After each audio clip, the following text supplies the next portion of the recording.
I, Evelyn Turner, at 45, found myself standing at the edge of a precipice I never imagined. Richard, my husband of 15 years, stood before me, his eyes a mirror of disdain and frustration that had been brewing over the years. "You're nothing but a leech, Evelyn. If you're so unhappy, why don't you just leave?" His words, laced with venom, cut through the tense silence of our living room. I looked at him. This man I had shared over a decade of my life with, and felt a strange sense of detachment. The beercan he flung at me, still dripping down my face, was a cold testament to how far we had fallen. The sticky liquid on my skin was nothing compared to the sting of his words. "Fine, I will," I retorted, the weight of my decision settling in my heart. I wasn't going to be a punching bag for his frustrations any longer. I thought back to the early days, the love that had once seemed unbreakable. We were both career-driven when we first met. I was a promising marketing professional, and he worked at the local government office. Marriage came with dreams of a happy family, a dream that slowly turned into a haunting mirage. The pressure to have a child became a silent wedge between us. I still remember the day I decided to leave my job 5 years into our marriage. The unspoken expectations from Richard's family, the pitying looks, the whispered questions. They were all too much. I thought stepping back from my career to focus on fertility treatments would ease the tension. How wrong I was. As years rolled by without the pitter-patter of little feet we so desperately longed for, Richard's patience wore thin. His once supportive demeanor turned to bitterness, each failed attempt a blow to his ego, his manhood. "Your body's just not up to it, huh?" His words from a particularly harsh argument echoed in my mind. I had borne them all, the treatments, the side effects, the crushing disappointments, and yet here I was being called a parasite. With a deep breath, I stepped over the threshold of our home, the door closing with a finality that echoed my resolve. The night air felt different now, almost liberating. The suburban street, usually quiet and unassuming, felt like the runway of a new beginning. I didn't know where this path would lead me, but one thing was clear. I was no longer the woman who would shrink under the weight of Richard's disdain. The journey ahead was uncertain, but for the first time in a long while, it was mine to make. The train to my parents' house offered a fleeting escape, each passing landscape blurring into a montage of my thoughts. My parents, Robert and Diane, were a beacon of comfort in the tempest of my life. As I stepped into the familiar warmth of my childhood home, their concerned expressions were a silent testament to my unannounced arrival. "Mom, Dad, My voice faltered, the weight of my confession anchoring me to the spot. "What happened, Evelyn? You look like you've been through a storm." My mother's voice was laced with worry as she reached out, her touch a reminder of simpler times. I let out a deep sigh, the dam of my emotions breaking. "Richard and we had a fight. I couldn't stay there anymore," I confessed, the words tasting bitter. The look of shock on my parents' faces quickly turned to anger. "That man has always been a thorn," my father muttered, his disappointment in Richard never a secret. I recounted the events of the night, the years of accumulated pain spilling over. My parents listened, their expressions a mix of anger and heartbreak. They had never truly approved of Richard, but their love for me had silenced their objections. "He called me a parasite, Mom." I choked on the words, the hurt resurfacing. "A parasite? After everything you've sacrificed?" My mother's voice rose in disbelief. "You gave up your career, endured those treatments?" Her words were a painful reminder of the life I had left behind.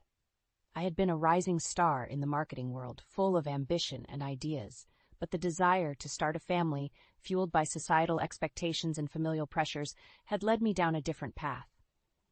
Richard's support had been my solace during those trying times. But as each treatment failed, his patience waned, replaced by a bitterness that poisoned our marriage. The man who once held my hand through every doctor's visit had transformed into a stranger, his frustrations often unloaded onto me.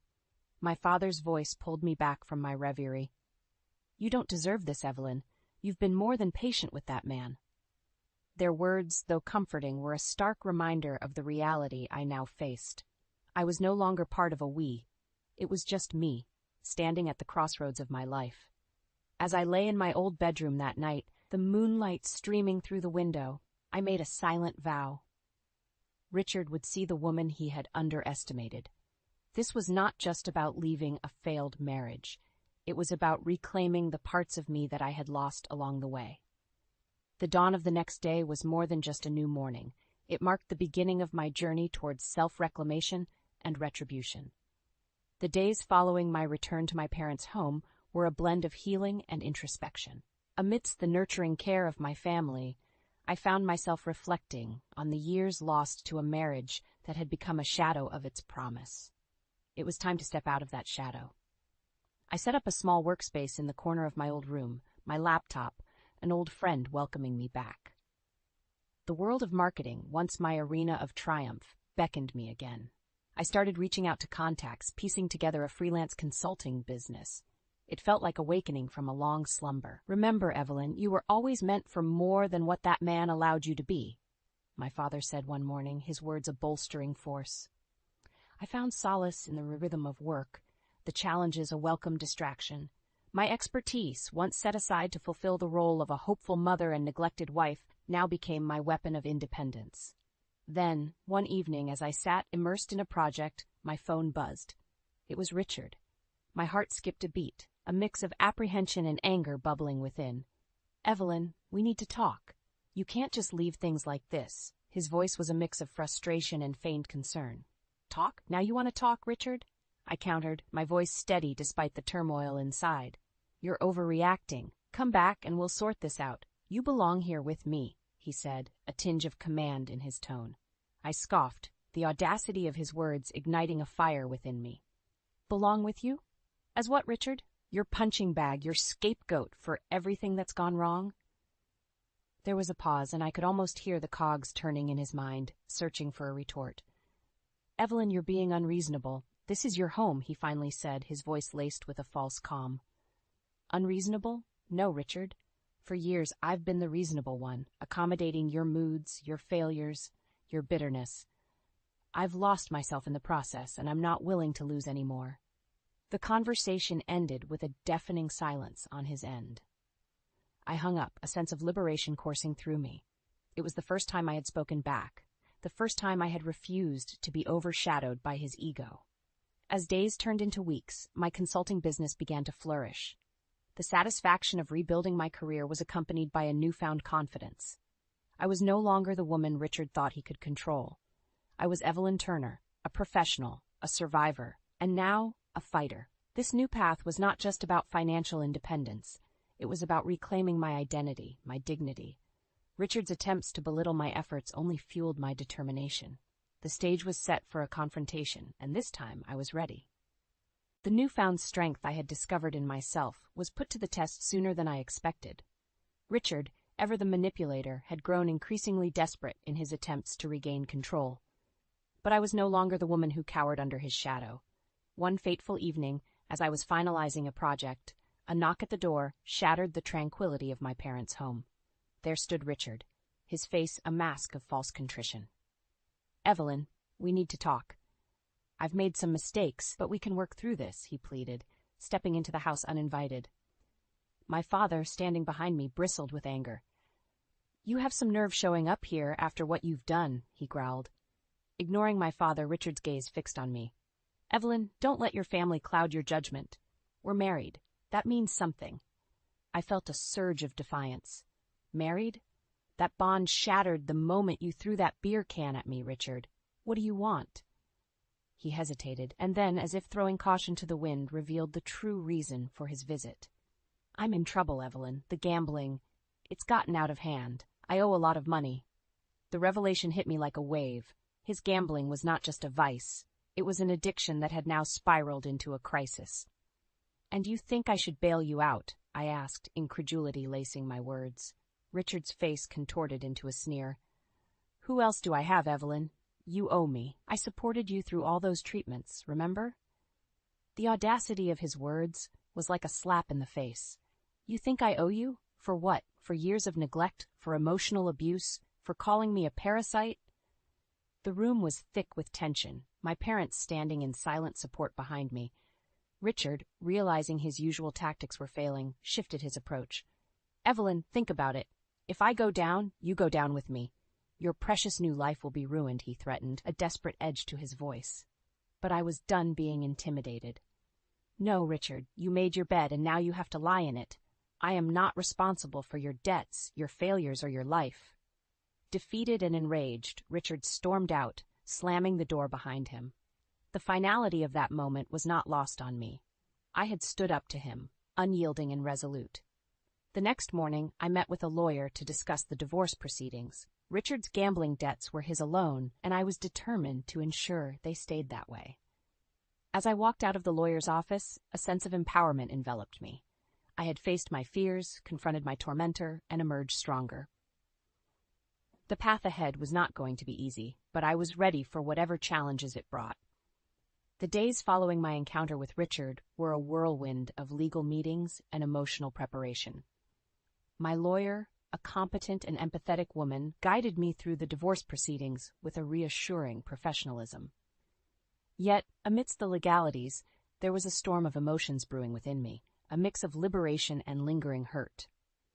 Meanwhile, Richard's situation worsened. His gambling debts had caught up with him, and his desperate attempts to find financial relief only plunged him deeper into the mire. I heard through the grapevine that his job was on the line and his reputation was in tatters. This was the karma he had earned, yet I found no joy in his downfall. "Mom, do you think I'm doing the right thing?" I asked one evening, seeking validation amidst the chaos. My mother, ever the pillar of strength, took my hand. "Evelyn, you're reclaiming your life. That's the bravest thing you can do." Her words were a balm to my troubled soul. I had spent years under Richard's shadow, and now I was stepping into the light, albeit a tumultuous one. The day I signed the divorce papers was bittersweet. On one hand, I was freeing myself from a toxic marriage. On the other, it was the end of a chapter I had once hoped would be my forever. As the reality of my new life settled in, I found solace in my work. My consulting business was not just a means of livelihood. It was a testament to my resilience and capability. Clients appreciated my expertise, and the satisfaction of successful projects was a reminder of what I had lost and found again, my professional identity. Richard, however, seemed to spiral further out of control. He tried to reach out several times, sometimes pleading, other times accusing, but I stood firm, supported by the unwavering love of my family and the newfound strength within me. One afternoon, as I was reviewing a project proposal, a call from an unknown number caught me off guard. Hesitantly, I answered, "Evelyn, you need to help me. They're going to take everything." Richard's voice, panicked and broken, echoed through the phone. "Richard, I can't help you. You've made your choices," I replied, my voice steady despite the turmoil his words stirred. "You don't understand, Evelyn. I'm ruined. I've lost my job, my reputation. You can't just abandon me like this," he pleaded. "Abandon you? Richard, you abandoned me long ago, in every way that mattered. I'm sorry, but you have to face the consequences of your actions." Hanging up the phone, I felt a sense of finality wash over me. Richard's fate was no longer my burden to bear. My journey ahead was mine alone, paved with the lessons of the past and the promise of a future I would shape on my own terms. The final chapter of my marriage to Richard closed with a mix of relief and introspection. My newfound independence was both exhilarating and daunting. I had weathered the storm of a crumbling marriage, and now, standing amidst the ruins, I was ready to rebuild. My consulting business was thriving, a symbol of my resilience and capability. The freedom to make my own decisions, to steer my life on my own terms, was a heady feeling. Yet, amid this newfound success, Richard's shadow occasionally loomed. News of his complete downfall trickled down to me through mutual acquaintances. He had lost his job due to his gambling scandal, his reputation irreparably tarnished. The once respected public servant was now a pariah, shunned by those he had once considered allies. One evening, as I was preparing for a client meeting, my phone buzzed with an incoming call from Richard. With a deep breath, I answered, ready for whatever accusations or pleas he had this time. "Evelyn, please, I'm begging you. I have nothing left. Can't you see it in your heart to help me?" Richard's voice was a mix of desperation and self-pity. "Richard, I helped you for years. I supported you, even when you gave me nothing but pain in return. I can't be your savior anymore," I replied, my voice firm. "You're enjoying this, aren't you? Seeing me suffer, "You've always been so cold, so heartless," he accused, his words laced with bitterness. I felt a twinge of anger at his accusation. Heartless? After everything I endured with you? No, Richard, I'm not heartless.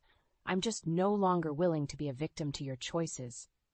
There was silence on the other end, and then a soft, defeated sigh. "I never thought it would come to this," he murmured, more to himself than to me. The call ended, leaving me with a mix of emotions: pity, relief, and a sense of finality.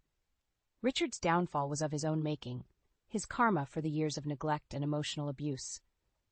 As I moved forward with my life, I focused on my work and my family, the pillars of my strength. I even began planning a community project, a way to give back and connect with others. My past with Richard was a chapter closed, a lesson learned. The journey was not without its scars, but it was also filled with growth and self-discovery. I had emerged from the shadows of betrayal, stronger and more determined. My story was one of empowerment, of a woman who reclaimed her life from the clutches of a toxic marriage, and in doing so, found her true self. And so, as I sat at my desk looking out at the world that was once a daunting expanse, I realized it was now a canvas of possibilities. I had survived the storm, and now it was my time to thrive.